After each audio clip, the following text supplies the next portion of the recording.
Hi friend, this is my new YouTube channel, তো Tumpa blog video. আজ আমি আপনাদের সামনে নিয়ে এসেছি নতুন একটা বাঁধাকপির রেসিপি। তো আপনারা অনেকে চিংড়ি মাছ দিয়ে মাছের মাথা দিয়ে খেয়েছেন, তো এটা একটা নিউ স্টাইলের করেছি আমি। তো আপনারাও করে খাবেন, আর ভালো লাগলে আমাকে কমেন্টে জানাবেন।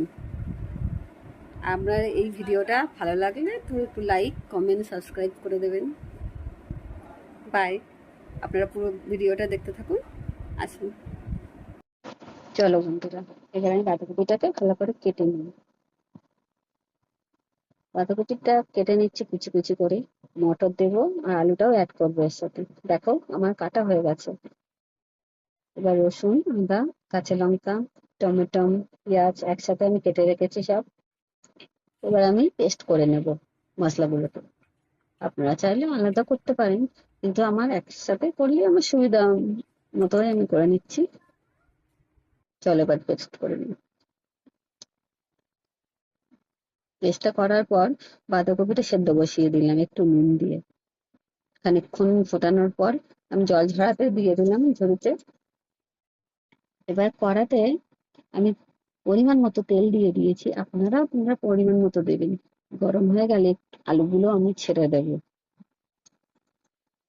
আলুগুলো একটু নাড়াচাড়া করে নিতে হয় ভালো করে, লাল করে, কারণ বাঁধাকপিটা সেদ্ধ হয়ে গেছে। ভালো করে দেখুন লাল লাল হয়ে এসছে। এবার আমি আলুগুলোকে তুলে নেব একটা পাত্রে।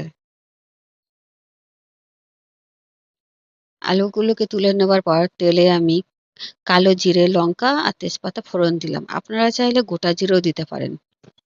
এবার পেঁয়াজটা অ্যাড করলাম। পেঁয়াজটা খানিকক্ষণ নাড়াচাড়া করতে হবে, যতক্ষণ না লাল হবে।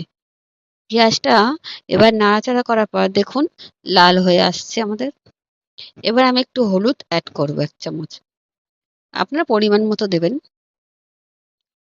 তারপর একটু নুন অ্যাড করে দিলাম অল্প করে, কারণ সেদ্ধ করার সময় নুন দিয়েছি। জিরে গুঁড়ো অ্যাড করলাম। যাতে মশলাটা না পুড়ে যায় তার জন্য একটু জলও সামান্য সামান্য জল দেবেন। নাড়াচাড়া করার পর একটু লঙ্কার গুঁড়ো আমি দিয়ে দিচ্ছি।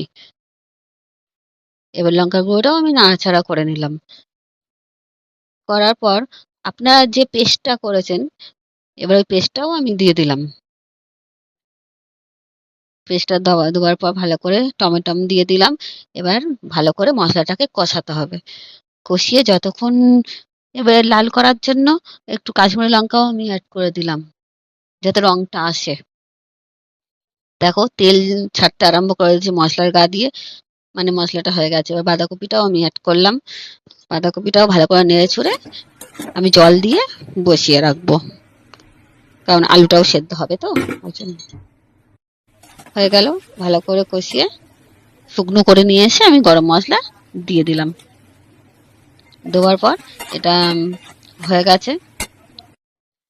আপনারা চাইলে এটা গরম ভাতের সাথে, রুটির সাথেও খেতে পারেন। ধন্যবাদ।